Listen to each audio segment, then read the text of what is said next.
Hi guys, welcome to this quick video looking at how you can replace all instances of a word in a Word document.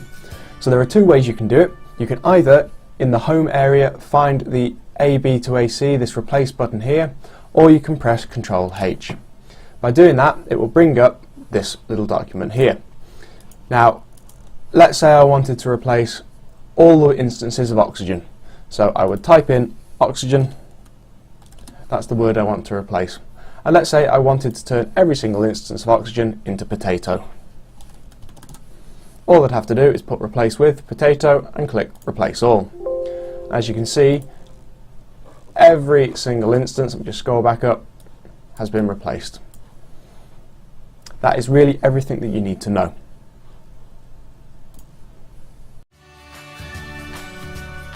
Thanks for watching the video, guys. If you enjoyed it, please click on like down below. You can also subscribe to my channel, that will be a great help. You can visit my website and you can have a look at my latest videos. Thanks for watching.